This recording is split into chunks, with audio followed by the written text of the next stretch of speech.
I don't even know what clan you're from. Je suis prêt. Ah! Yes! Yes! I think I just wet myself.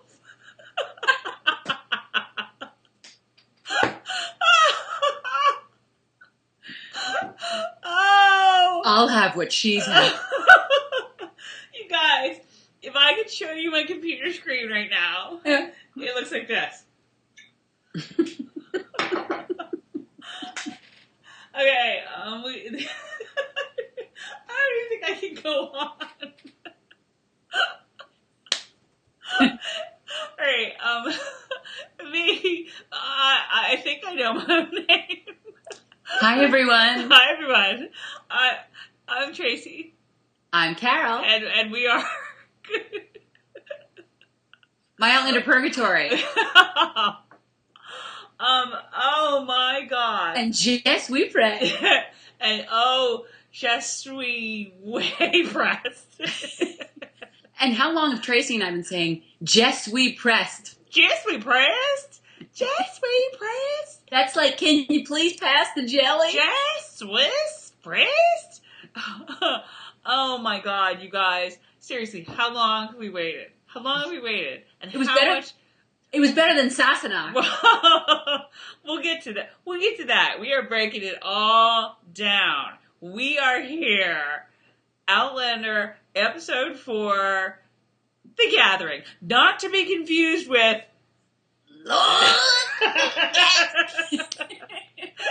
That's a different gathering. For those of you who have not read the books, we won't spoil it, except to say it comes several books from now and it goes on. We'll say this. That's not episode 4. That's book 4.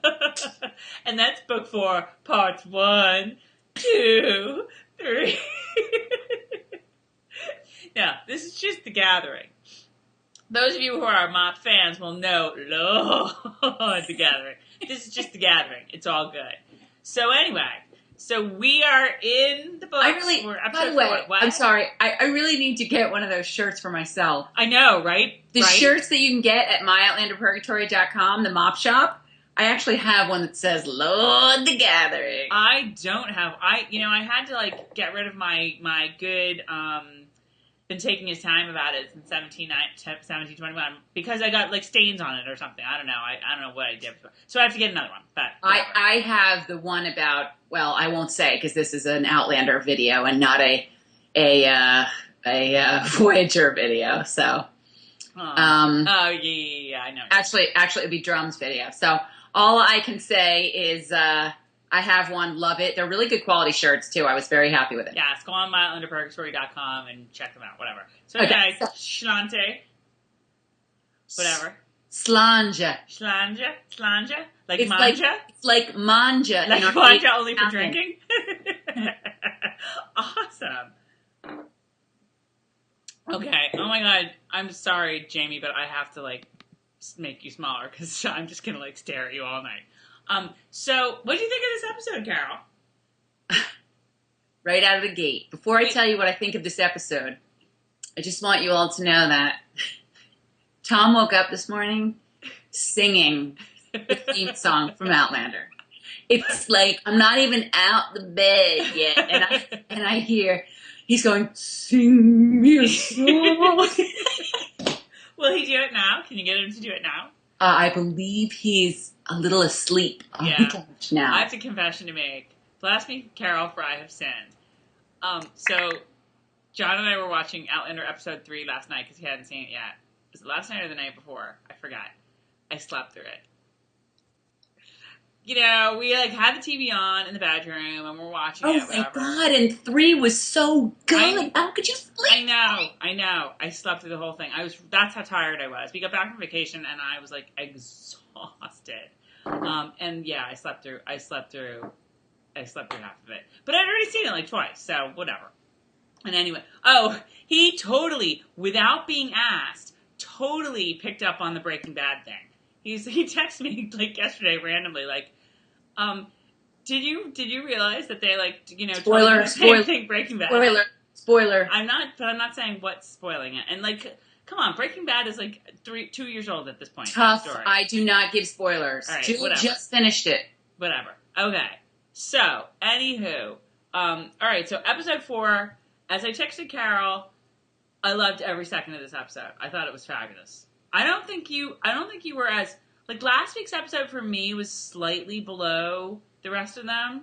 I think this one might be the same for you. I'm not sure why. Here's the deal. You have to explain, Lucy. As a rabid Outlander fan, they're all spectac. It's just that this episode was just slower than, especially the third episode. And, you know, it just didn't have as many wow moments. It didn't really have a lot of that wow, if any, moments. It was just like a smooth, slow ride. It was, you know, awesome for fans, but it just wasn't, there was nothing really grabbing the non-fan, I think. I don't know. I'm very interested to hear what people who haven't read the books think of this episode. Like I said, I liked it. It just wasn't a wow episode. I find that in a lot of series, they do this every week. One week is a lot of wow, and then the next week's like one of these, and then the next week's a lot of wow. I will tell you, Tom has read the first 3 books. Mm-hmm. He was surprised that they would do such a slow episode so early, but they're following the books, so that's what's going to happen. I don't know. I just loved everything about this episode. I actually thought it was very suspenseful at moments. I thought the whole, I mean, we'll get to this, but I thought the whole, like, Willie or won't he, like, you know, pledge his fealty. This is what I'm saying. As like, a fan, that was like, and I know what's going to happen. And I was in tears when he got up there and started speaking, because I'm like so protective of Jamie Fraser that anything that happens that upsets him, I will lose it. I could be driving and thinking about it. I could be wherever in church. The minute I think about him being upset or suffering in any way, mentally, physically, any way, I get upset. And that really, which just shows you how amazing the show is, that I'm sitting here in tears watching this, that it's done so well. This episode, I think it might have been episode 3, but this episode, like, it's just solidified Sam Heughan. He is Jamie Fraser. It's just amazing and then you just sit and you're like this. He's come alive right in front of my face. It's just fantastic. He's so good. He's so, I mean, really, like, we couldn't have asked for any better. We couldn't have asked for any better. We cannot. But like so many moments, I mean, we'll get to this too, like just like the Geordie stuff. Like the Geordie stuff to me was kind of a throwaway moment in the book. I cried. Oh God. I cried too. This is what I'm saying. I did not like it. I loved it.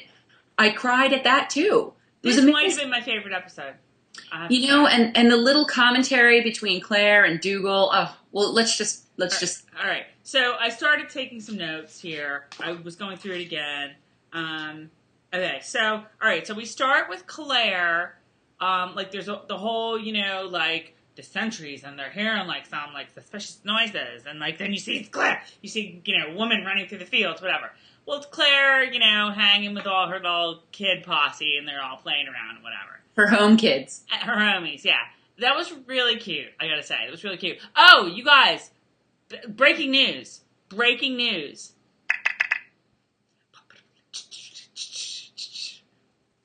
I can tell I need some Rupert apart now.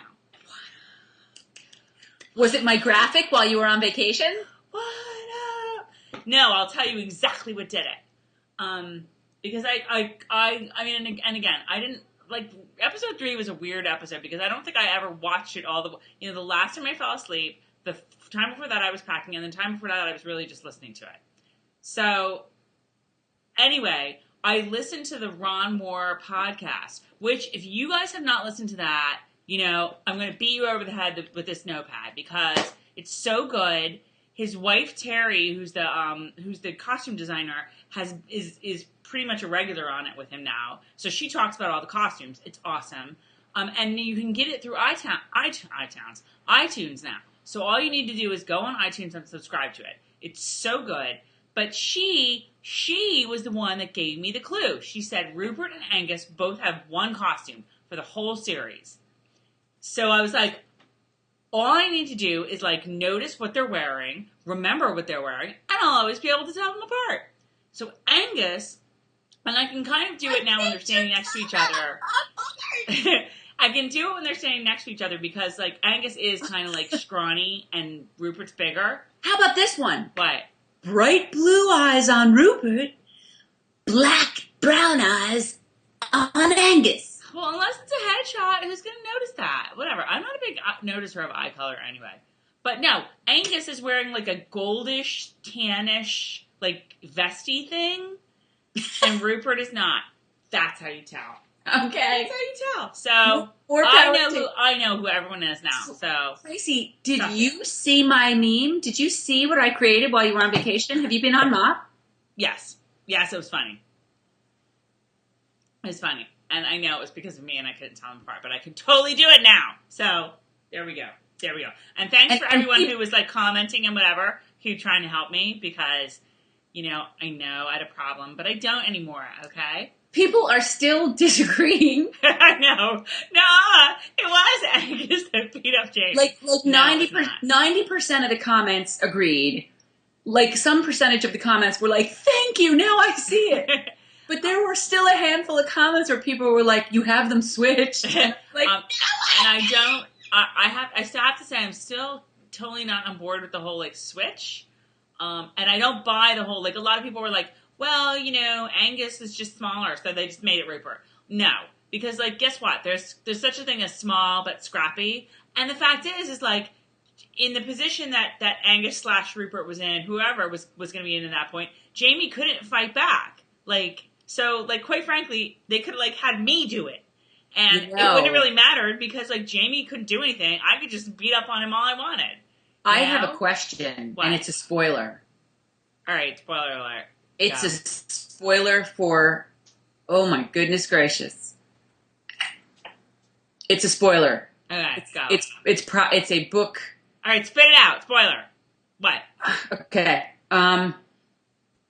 Do you think we're going to see some characters continuing on in the series past where they might have continued on in the book? A la Lafayette. A la Lafayette, baby. If you watch True Blood, if you read the books, the Sookie Stackhouse books, you know that Lafayette met his demise. Oh, this shit. Can you say that this is a True Blood spoiler too? You know what? No. I mean, like, there's comes a time when, you know what? Guess what? In Little Women, Beth dies. Okay, well, you know what? Spoiler from 1860, blah, blah, blah. It's not really a spoiler because if you see True Blood commercials, you're going to see Lafayette on season 5. You have to draw the line somewhere. In the books, Lafayette dies the first season. He was the character so amazing in the show that they just kept him on. Mm-hmm. I'm wondering about various characters in the Outlander series. Interesting thought. I mean, I do think that like you can't have the way they've set this up is you can't have Rupert without having Angus. So if you don't have one of them, well, see, this is what I'm saying. It would be hard to have the other. That might be why they switched them. That there could be all kinds of stuff. I totally get why they made Angus a more important part because when we said this in the first episode. It's very clear that like Rupert can't play off of Murtaugh. He can't really play off of Jamie. He needs somebody to play off of. So he can't play off of Dougal. So they made Angus more important, and now they're like this Mutt and Jeff kind of combination, which are so necessary. It's totally necessary.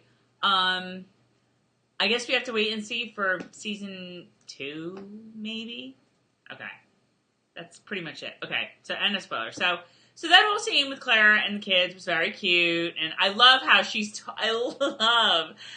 always like being like, yeah, you know what, Angus and Rupert, like, yeah, you have to follow me, but I'm going to make it really, really tough as for you to do so. Oh, but I absolutely loved when Rupert was like, you know, Claire, like whatever he calls her, Mistress Beecham, we're missing the festivities. I love that. Like, he's so, like, such a brute. And then all of a sudden he's like, oh, come on. I know, that was great.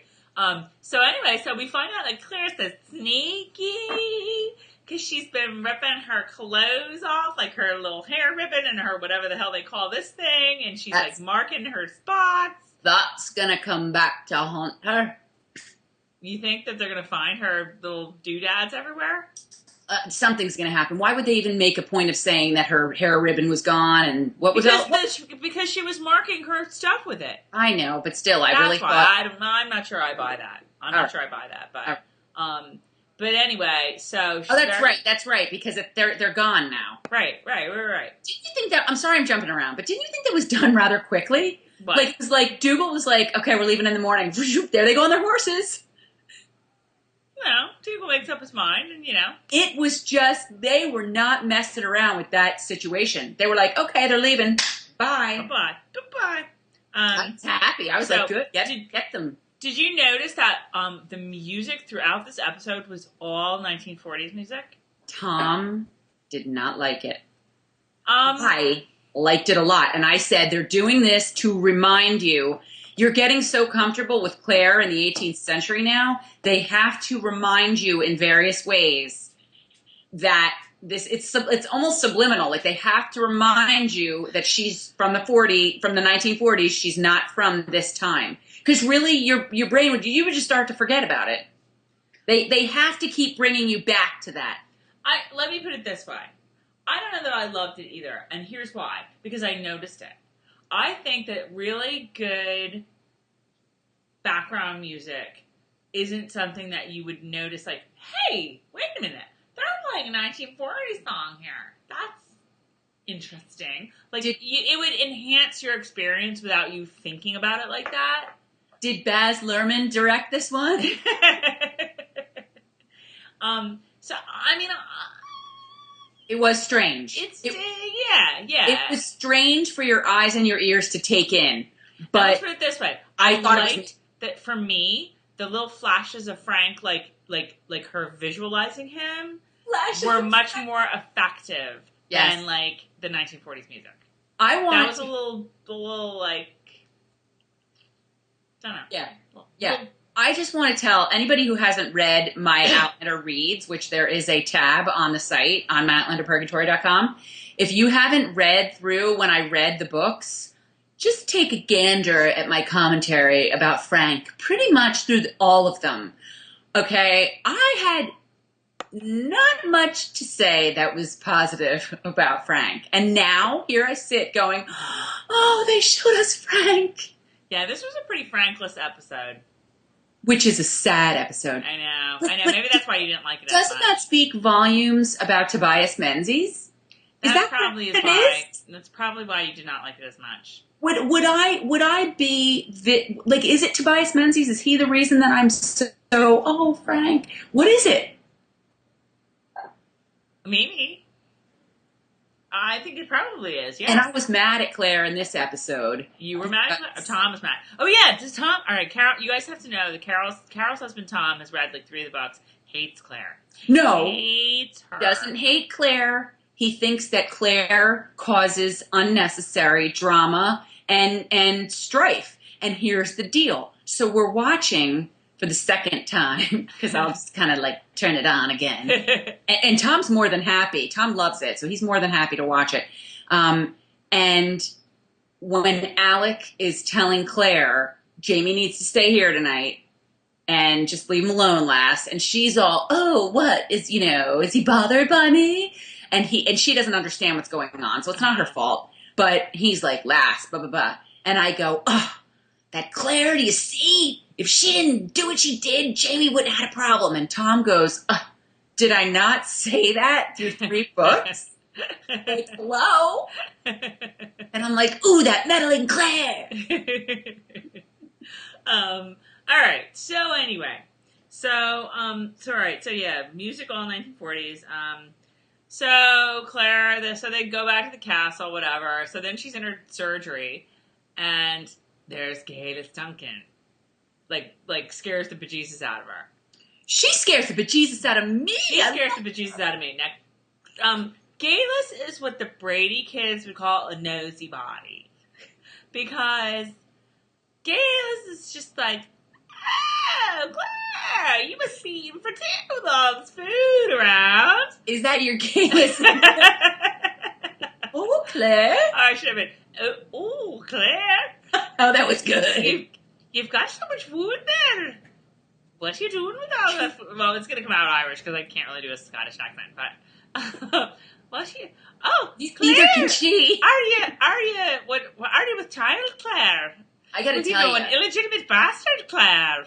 I'm usually a stickler for accents, and I have hers is there's not a lot of old Scots coming out in her, but it's fine. It's fine. I mean, the thing is, well, on the one hand, she is supposed to be like Galis is Scottish. Scottish. No, Galis is Scottish.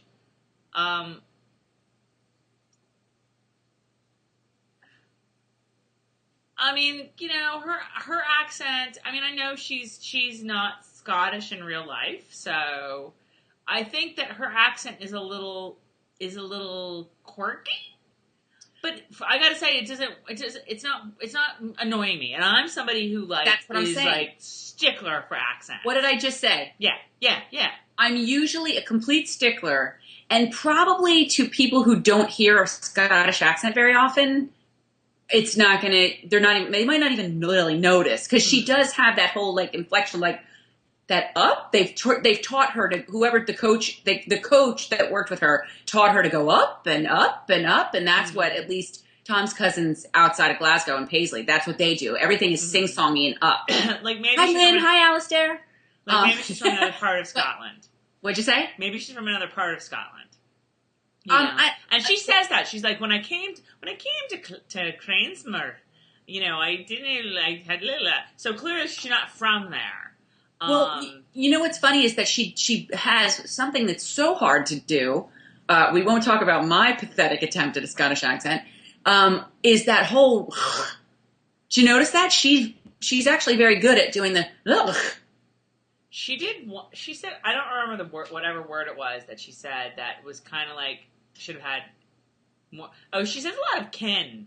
She says a lot of the kens. I was thinking about that because I'm going, okay, if I had never read any of these books and I didn't know anything about Scots speak, would I have picked up on this yet? Would I have said, what is that? What is ken? What do they mean? Like, it's so cool to think, are people then going to go and like Google Ken Scots? What, you know, anyway, this is what goes through my brain while I'm watching an Outlander episode. The point being with Galis, you know, episode 2, Claire was like, I totally love you, Galis, because like, you know, you're kind of like you seem like a lost soul too. Like, let's be friends.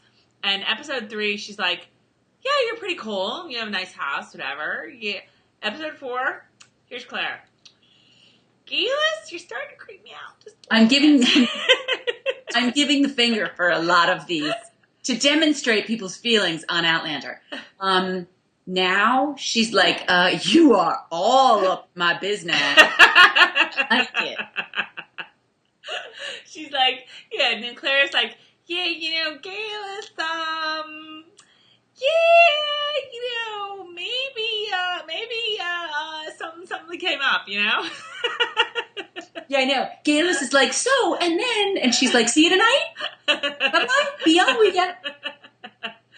So, Galis was, yeah, she's a real nosy body. I mean, she never met a question she didn't like. Let's just put it that way. God, and she's so like, there's not one shred of empathy in her. She's like, oh, your husband's dead. And she's like, Claire's like, he's not dead? Claire's like, he's not alive. Yeah, he's not alive. And then she's like, so he's dead.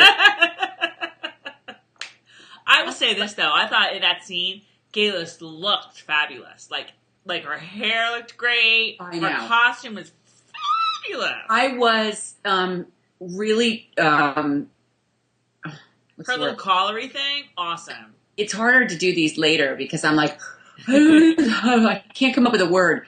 scrutinizing. I was scrutinizing their makeup tonight. And because, they've talked about how they do Claire's very, she's made to look like she's not wearing makeup. Uh-huh. And it's perfect. She doesn't have a lot of... They're doing really well. Yeah. Galis is she's done really well too, but she's got a little bit more, but she's got the lips. Mm-hmm. I think that's such imagery, they get those lips red, she is like a witch, and love it. All right, let's keep going. All right, so anyway, they go, they have that little conversation in the surgery. I was watching a little more of this, and now I forget where we were. Tracy? Here. Well, what? I am too, and I have 2 words for you. What? You ready for them? Because they're the best words you're going to hear all night. What? Diana Gabaldon. Are we at that part? I think we're at that part. So I guess we get to the gathering, and hang on a minute, let me just find it here. Here she is. Oh God, I love her so much. She was fantastic. DG, Dr. G, making her acting debut. Well, yeah, Claire gets sort of pulled aside by Mrs. Fitz. Okay, wait, listen. What? Can I play it now?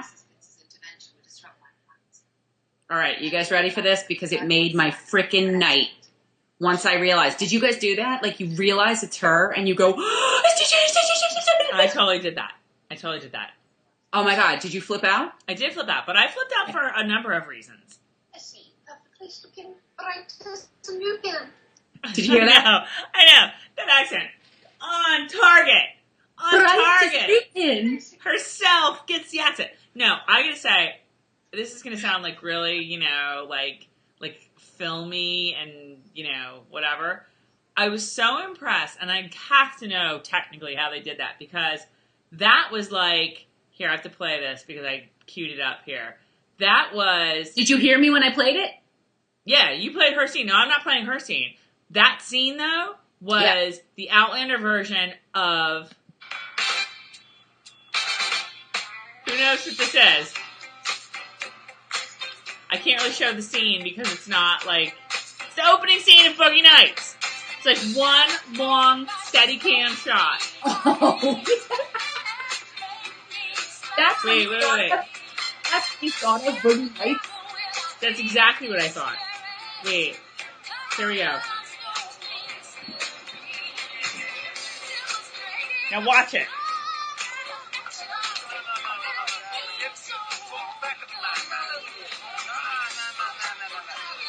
Here we go. We have not left the camera yet. Here we go. Same shot. Woo!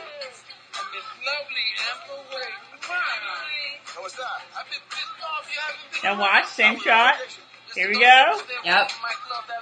Perfection. Here we go. Same shot. Look at Mrs. Fitz. Mrs. Fitz is like Marky Mark here.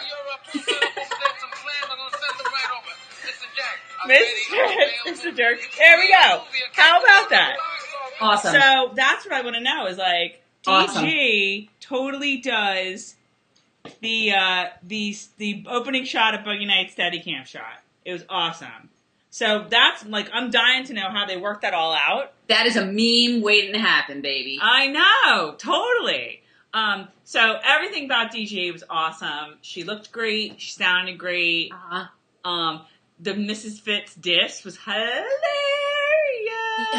They looked like they got along really well. I know. And you can tell, I swear I felt like DG was ready to giggle through the whole thing. She just they're going to crack up when they see this. It was awesome. I wonder if DG was ever in any plays or anything, because she was really good. But like I said, the timing on that, if that really was one long Steadicam shot, I mean, that's really hard. And she has to hit that mark, boom. Uh-huh. Yep. I mean, Mrs. Fitz really has the heavy lifting, but there's all, I don't know. I don't know if they just stitch things up together in that shot to make it look like one shot, but. Write all of this down. What? Write all of this down. Why do you have to write it down if we're videoing it now?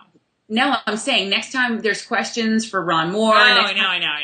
No? Yeah, I know. I can never think of stuff. I think of it when it's 2 a.m. and I'm wide awake. I know. No, maybe I'll tweet DJ and ask her that, if I can get to do it in 140 characters. Okay, so next thing. What? What? I have to say something. What? Okay.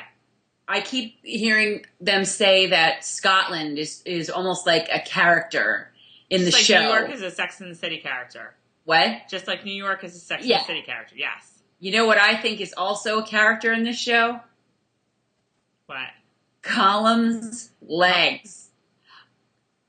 Oh my God. They're really I was good. watching, and here he comes again, and he does that long walk, and I went, holy CGI fantasticness, because Yeah. those legs are perfection. I never thought they would do it. I always thought they're just going to show him, like, sitting, or I cannot believe every time they're in front of my face that I'm watching. It's fantastic.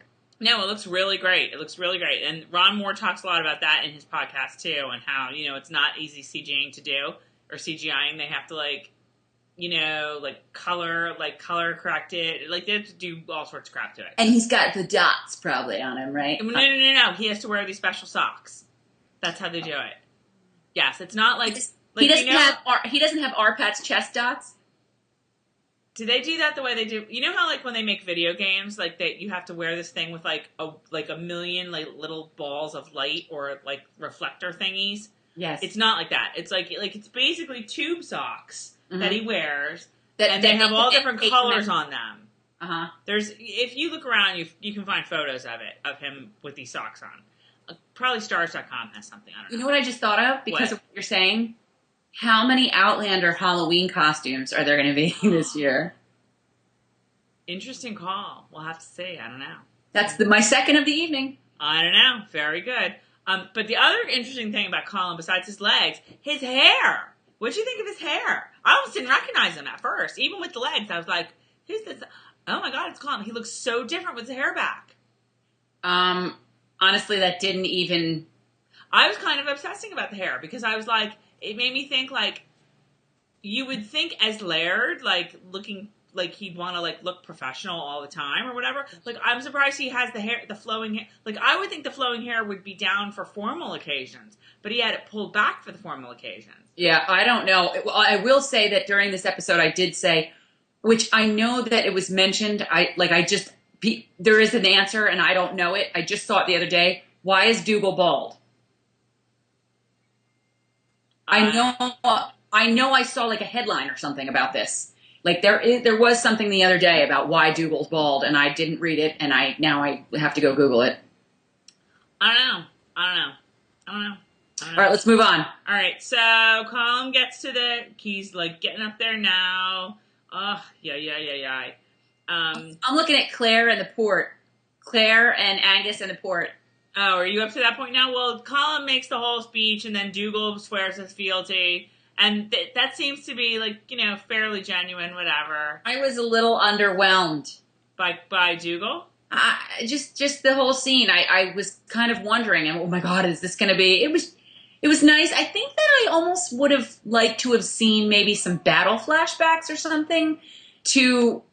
Again, I'm always looking at it in terror, thinking, is the average Joe who hasn't read the books understanding what a massive deal this is, that they're pledging their troth, that they're pledging their loyalty to the clan? So I almost just would have liked to have seen maybe just like a quick little battle flashback or not flashback, but just them, I don't know, just battle so that you'd realize like this. But Colin was not going to be on the battlefield. That's not Colin, just the clan. I mean, I think maybe you get it earlier on when they have like, I like the scenes of them, like all the the campground and like just everybody there outside, like standing there. Right. Like maybe you get a sense of like the massive, you know, the gathering, as it were, that's there, and like the sheer numbers of people, whatever. I don't know. Well, another thing is that I kept going back and forth, and this is something I told Tom. The McKenzie brothers, I teeter on this line. I go back and forth. I hate them with every fiber of my being. And then I not really love them, but like revere them. You know what I mean? Like 1 minute I start thinking of Dougal and what's gone on. Well, spoiler. Sorry, spoiler. All right, spoiler go. We don't have that many right now. But. Spoiler, I think about Dougal and Jamie and their past and their future and you know what I mean? Mm-hmm. But and I get enraged. But then like there'll be a tender moment or there'll be something with like Dougal and Claire, you know, with Geordie or whatever, and then I'm like, well, you see Dougal being a seriously good guy and you're like, dang it, now I like you again. I know. Dougal is really interesting. Really interesting. There's no more spoilers, but like without really spoiling, he's only going to get more interesting in the next couple of episodes. Right. Okay. My thing is sort of stuck here. Oh my God, Leary scene. Wait, is she at the point where she wants Claire to make the love potion? What in the name of all the toy? All right, no. Well, you passed by the whole, like, Claire gives Angus the sleeping stuff, right? Yeah, like, I said that. Claire and Angus in the port. Totally funny. Claire, let's just talk for 2 seconds about how funny Claire, Angus, and Rupert are. Right. Angus and Rupert with Claire, either one of them or both together are hilarious. Right, hilarious. Very funny. Hilarious. That was a really smart move to give them. I still, like I said, don't buy Rupert doing the beating, but I love the two of them together. Okay. And then, she, wait a minute. Oh, because of the way it's supposed to be in the book. Okay. Yeah. So then she gets back to the surgery, and here comes Leary. And, oh my God, is this the first time I've ever said Leary and not leg hair or lehair or whatever? And she wants love potion number 9. And what does Claire say? Wait right here. And she makes it for her. Out of horse poop. Have a lot of horse poop because Jamie won't know the difference. I have to say, how stinky must Jamie be if Jamie's not going to know the difference? I know. I have to say that I'm like, I have to backtrack just a second because I'm just laughing out loud at Claire giving Angus the port, and she goes like this and then like spits it out at the side. I've done that before at work. So funny. I've done that. I remember doing that in quarters, like playing quarters in college. You know, that's how you'd like go far and deep. It's like spit out the beer somewhere. Well, let me tell you something. I remember being at a work function in Vegas, and my boss, who was also a good friend, everybody had to do their shot, and he went, when everybody does it, throw yours behind you or something. Well, were you with us when, like, I don't think you were. I think you were too young at that point. When Third Sister Jill and I were at some party down the shore, and we were playing quarters in a big group of people, and like it was like Mexican quarters, so basically everyone has to drink a lot. And like some dude like kept throwing his drink out the window. Was this really funny? Was this in Where the Hell is Strathmere? Maybe, I don't remember. Okay, anyway. Wait a minute, let me get back to my point. Okay. My point about Leary.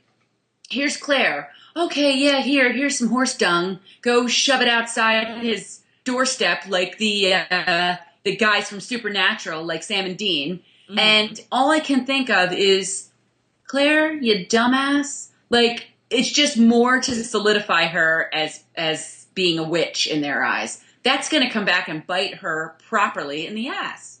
Yeah, but she doesn't know that. I have to say, I thought Larry was, like, really, like, cute and sincere and, like... Yeah, she was. I just love him so. Like, why does he notice me? She was just so, like, cute. I don't know. She's playing it really well because I can't see how she's going to turn all bitchy, or if she is. And how about her? And how about her saying, like, this is just so I can win his heart. You know what I mean? Like, Claire's like, I saw you going like, at it. Oh, yeah. I mean, I can get any guy to make out with me, but, like, you know, I want him to love me. Like, I felt bad for her for about a millisecond. I hate her. I'm sorry. I hate her. I didn't see her as being all, like, you know... She's not. She hasn't gotten there yet. Right. They have not made her like that yet.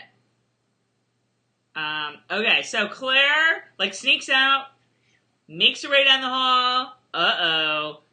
drunk dude alert, you know. Drunk dude alert, you know, you never want to be by yourself, ladies, when there's a gathering going on, because you never know who you're going to run into in the hallway. Drunk dudes. So Claire runs into some 3 drunk dudes, and like it's not looking good. But then here comes Drunk Dougal. Oh, Drunk Dougal's like this, boom, boom, boom. But then Drunk Dougal wants a piece of that too. So I'm seeing like a superhero, like comics with pow, crash, Drunk Dougal. Now, okay, all right. Spoiler alert. Not spoiler, but like book differences. Okay, right. So this was slightly different in the book. In the book, Dougal like kisses her. And it's kind of hot. It is kind of hot. Like, she doesn't, like, she certainly doesn't, like, hit him over the head with a chair and knock him out. You know, I think she's just like, well, I never. So in the book, I was like, hey now. But because, we've said this a million times, in the book, because she's narrating the show, too. But in the book, you kind of don't know, like, she kind of seems to be, like, thinking more about Dougal than anybody else. And, like, you know, oh, Dougal, he's so powerful. He's so strong. So here, it's a very decisive, like, get out of my way, you, like, move around, you know? Son of a drunken whore? Yeah, pretty much, yeah. So, like, I don't know. I see advantages to both ways. It's a little easier in the TV way to be like, yeah, Claire, go, yeah, get him. You know? I think you're supposed to really love Claire and really respect her, and it's hard enough that she's trying to get back to Frank, and she's maybe crushing on Jamie a little bit. I think it would just throw too much into the mix.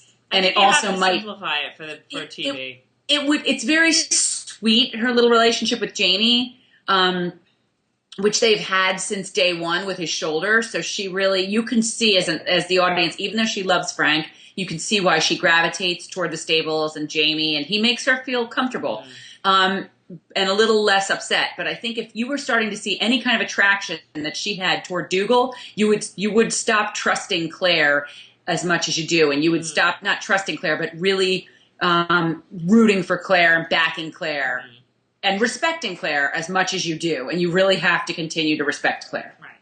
Respect Claire! Respect. Show her some respect, yo. Whoa. So anyway, Claire basically beats the shit out of Drunk Dougal. yeah, what was that? Boom! Hits him over the head with the chair. And how'd you like Jamie's reaction? Jamie's like, oh. Jamie's reaction, see, that's why I think I liked it better in the TV show, because Jamie's reaction, but we'll get to that, was just, wait. Oh, it is a chair. All right, so they just did that. And it's a chair, she totally beats him over the head with it. Okay, so she goes off to the stables, and she trips right the hell over Jamie. Boom, and we're only like we're at halfway. We're halfway at the show. Oh God, we gotta hurry up. I know, we gotta speed this up. Well, you should leave that open. So she trips over Jamie. She's like, you know, what are you doing here? Whatever. He's like, whatever. He's like, yeah, you're not gonna get anywhere. Like this is a stupid plan, basically. But that was really funny. Where he's like, you know, where's Dougal? And she's like, yeah, no. And he's like, you hit him over the head with the chair? Really? You knocked him out? Really? That's awesome. As far as Jamie, like, telling her she's a dumbass, can't you see one of Diana Gabaldon's, like, chapter titles? Whereas Jamie calls Claire a dumbass. I know, right?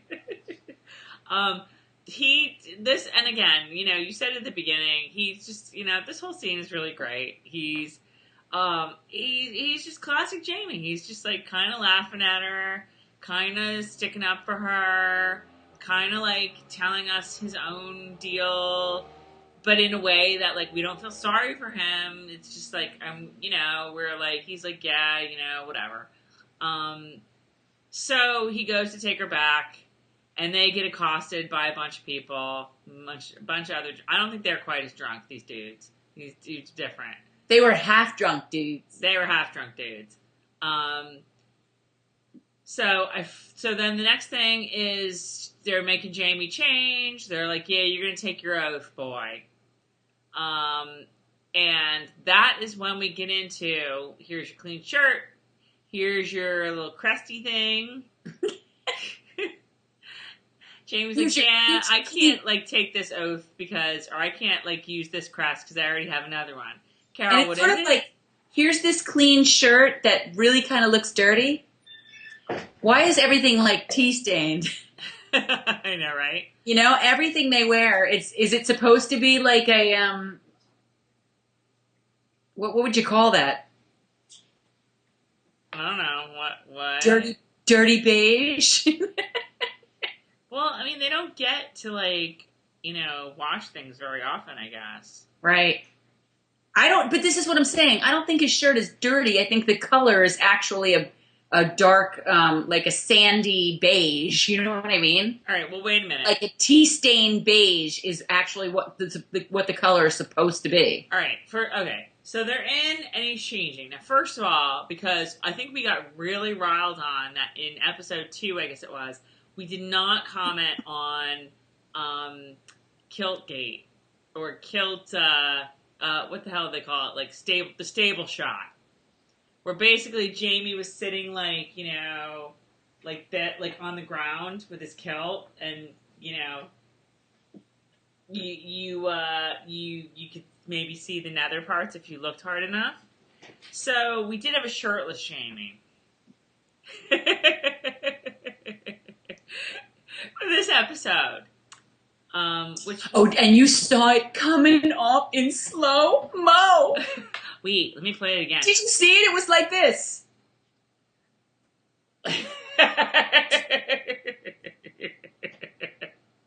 Salvation. Oh my god, wait, I didn't see that part. Hold on. I just remember when it was coming off, I went, oh, here we go. The shirt's coming off. Damn it. So he takes, so that was and then they do the close-up of just the face. He has such a Christopher Reeve look to him sometimes. You ever notice that? No, really? That Christopher Reeve perfection. When you would see Christopher Reeve's face, like, on the screen. And just go, what? Oh. Wait. Oh, here it comes. Okay, it wasn't really slow motion, but in my mind it was. Why am I not?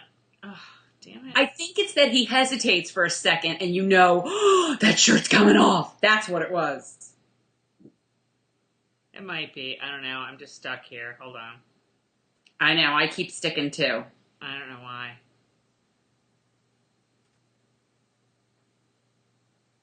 Alright. Well, anyway. So, we have the shirt come off. We have SUIS PREST. Now, let's see, in all seriousness, like, literally, I think I peed myself. At that moment. I almost, like, I can't say. Like, because, again, he, like, was just looking just like this. That it was like, let's call a spade here. This is for y'all. This is for y'all. Okay, wait. I gotta go back a little bit because now I found it. They show him dressing in the background. Uh-huh. So you know, and he's slowly doing this, and not slowly, but doing this, and then so you're waiting. It's like, wait for it, and then he pulls one of, and just, wow. Yeah, no. That whole scene was perfection. The SUIS PREST was like and the back. Oh, the back. The back is so much worse than I had in my head that I get upset every time I see it. I know. I get upset every time I see it. I know. And we still have the rest of it to come. We still have beating number 2, which we're gonna see that shit. You know we are. But I just can't get over Just Be Pressed. I cannot get over it. Pray. How awesome. I want that on a GIF or GIF, however the hell you say it. I want it on a loop that I can put on Instagram. I want it as my ringtone. I want it all. I'll have that shit for you tomorrow. Daddy, See, I want to Just Be Pressed. Why do you insist on saying gayless, but you keep saying pressed? What is it? I can't do the French accent, but it's... Oh, all right. Je suis prêt. Good, right? Anybody who speaks French, was that okay? Damn it, hold on. I wanted to take French in high school, and Mom made me take Spanish. Nothing wrong with Spanish. It's just I thought it's so flan. Wait, all right. Did I just say anything? Flan? You're not laughing at any of my jokes. Dude. It's all right. Listen. I can't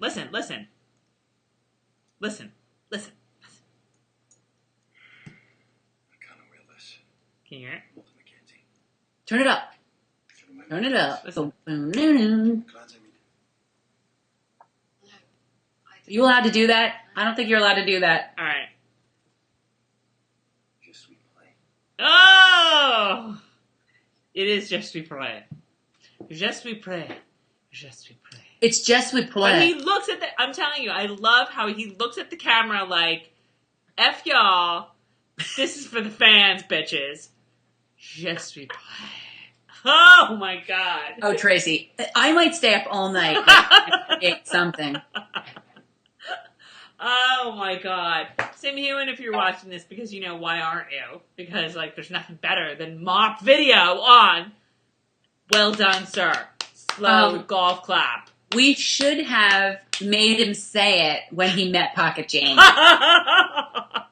And can I ask really quick, a little interruption? But Is there some reason we didn't have somebody video that instead of trying to do horrendous selfies? I don't know. I am know too what's old gonna happen. for selfies. Again, best Selfies? moment of our lives. Selfies, There's like, you 14 chins. all right, there's marriages, there's birth of children, and there's Sam Hewen holding Pocket Jamie.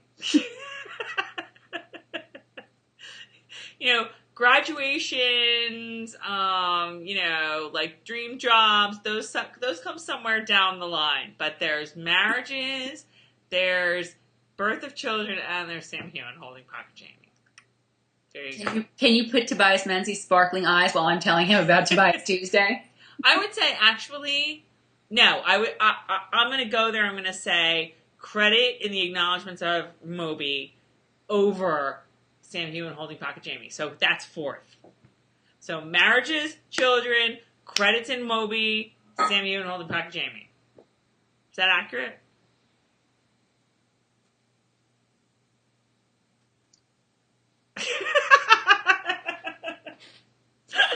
This stuff's twice as potent as beer. I would have done mine. I'd have to go get more. All right, no, come on. All right, we got to push through here. Yeah, let's go. Just we pray. Okay. Oh my God. All right, he's Dude. pledging. Okay. He's pledging his troth right now. Oh, Okay, this whole scene, I'm sorry. I know how it goes down because I've read the book 7,000 times. And I still, was like... I know. What's he going to do? What's going to happen? Oh my God. What's he going to say? How's he going to get out of this one? Oh my God. No, it was great. It was very well done. Sam Hewen was really great. He's yeah. And I gotta say, when you think about it, it's not even that hard of a compromise to come up with in your head. Myself bound to your word.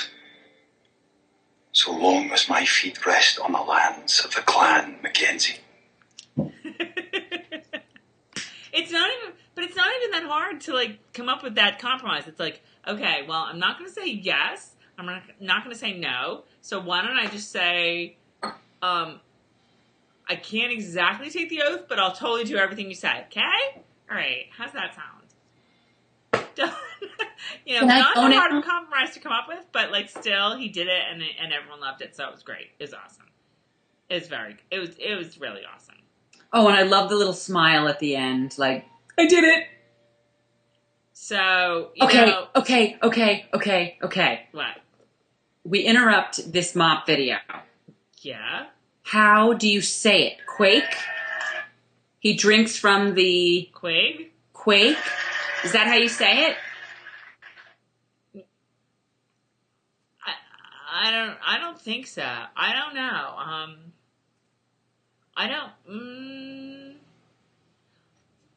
I thought it was more Quag, but All right. somebody's Somebody's got to let me know. It's that little silver bowl. Somebody's got to let one of you guys just post a comment and tell me exactly how you pronounce it. I can probably go online and find some type of Scott speak thing.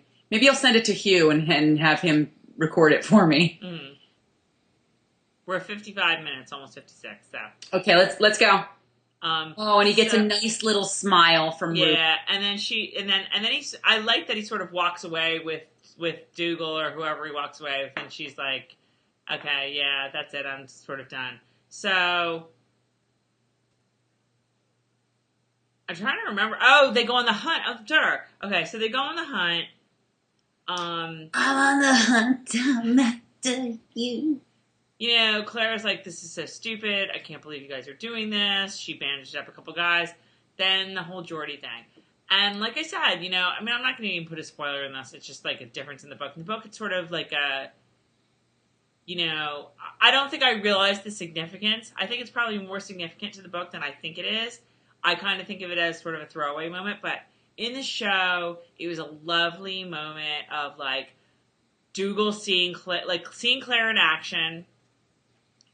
You totally went back to like, Claire ministering to, private, Joe Schmo in 1944, 43, whatever, who was like, she couldn't do anything for him. Right. And sat with him and like eased his pain and like I cried. Totally cried, and Dougal gains such respect. Oh my God, Dougal! You could see it. And the wheels, though, are turning. Mm-hmm. He's planning. He's such a piece of shit that he's planning everything in his head right now while he's watching this all take place. You know what I mean? I don't know that I agree with that. Okay, maybe he's not, but he very soon after starts thinking, because of what he witnessed that day. That's when he decided Claire's coming with us on the road. That's when do you think he came up with the whole plan? Oh, spoiler, never mind. All right, spoiler alert. Did you just say spoiler here alert? No, I said spoiler alert. All right, spoiler alert. I think he has it in his mind that like, look, we can't hold her here forever. Let's take her to Fort William. Let's see what the deal is, Captain Randall will let us know what the deal is. If she's a spy, he'll be able to know. Because remember, that's the thing that now I don't remember if he planned to take her to the fort to begin with, or whether Randall requested to meet her. I don't necessarily know that he cares at this point. Like, yeah, duh, he cares if she's a spy, but I think at this point he's starting to trust her and he's starting to want her. Well, I mean that too. Like we learn, he's kind of a Lothario. He's kind of sweet on Claire. Yeah, but we already sort of knew that. Ooh. But I think he's like, we have to like deal with her in some degree. So I'll take her to Fort William.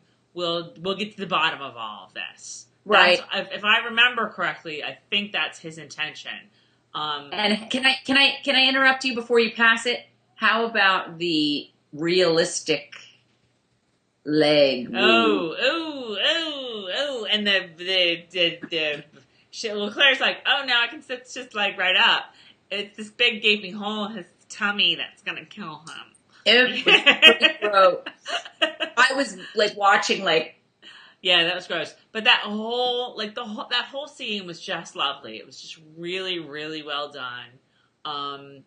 And then, then Duke was like, yeah, all right, Claire, you're coming with me, lass. We're hitting the road tomorrow.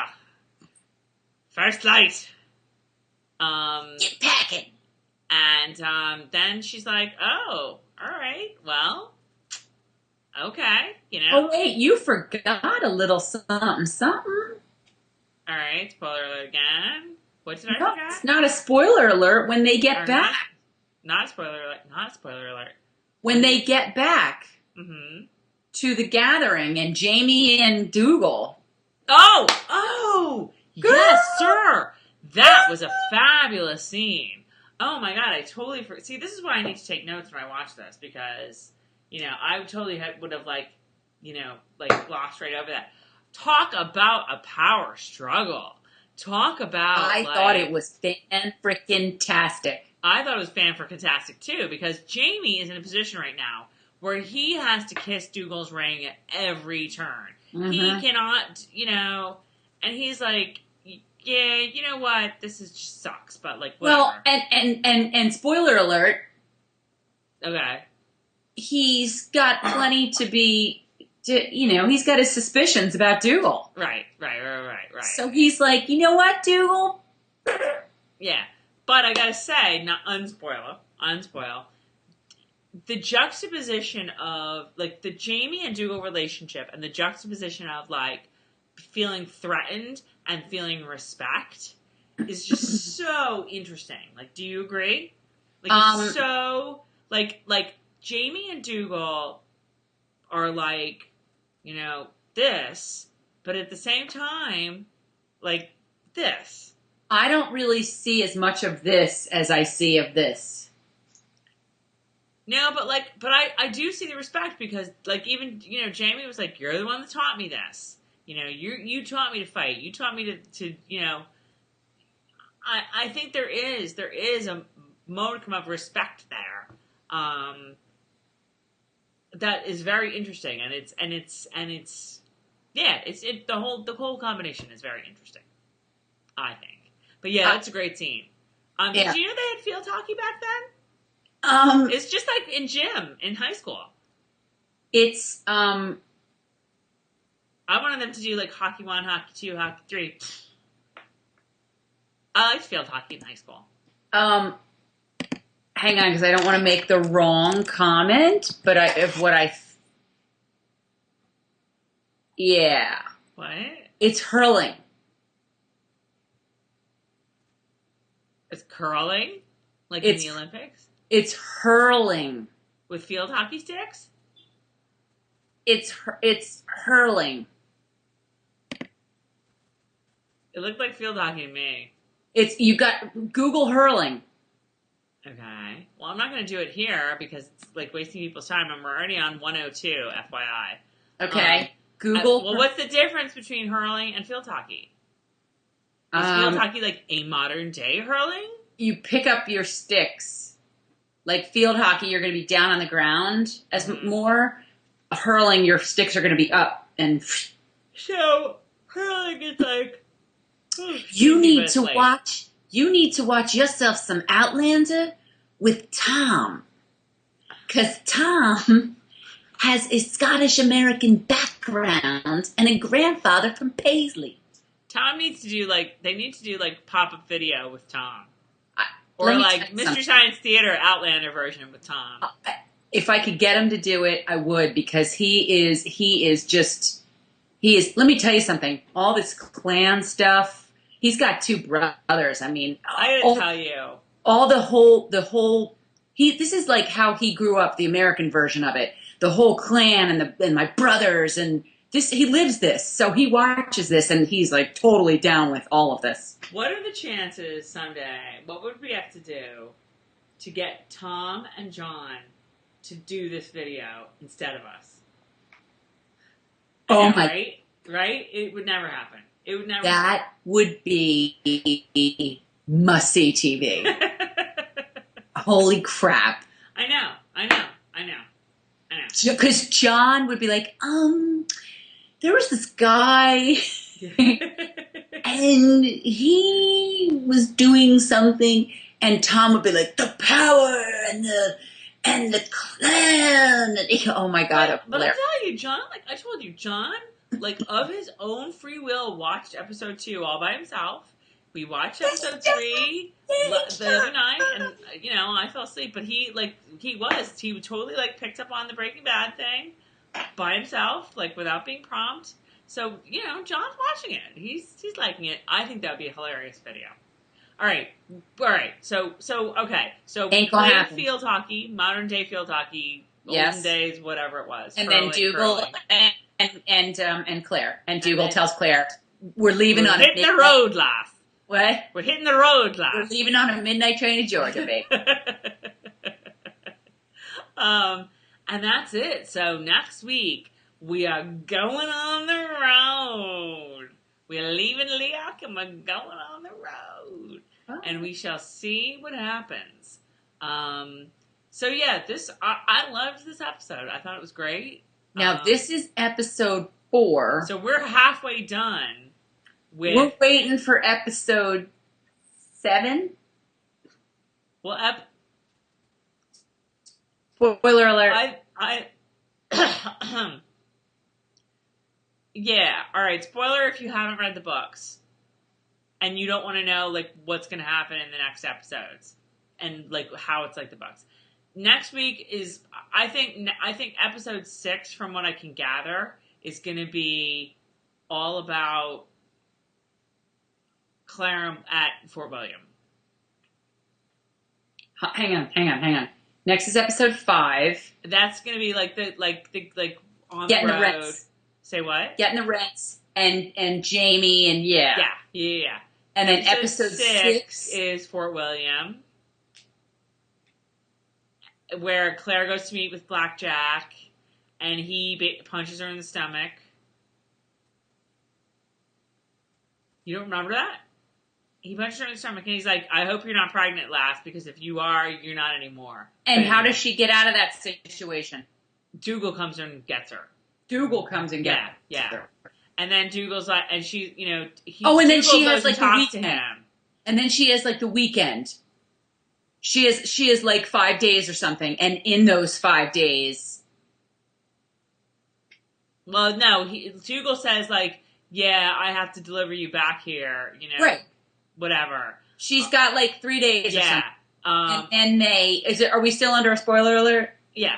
Are we still at DEFCON 5? Yes, we're still at DEFCON 5. And then they marry her off. So You're saying stomach punching on episode 6, wedding episode 7, and I'll thank you to be taking your hands off my wife episode 8. Yes. Okay, gotcha.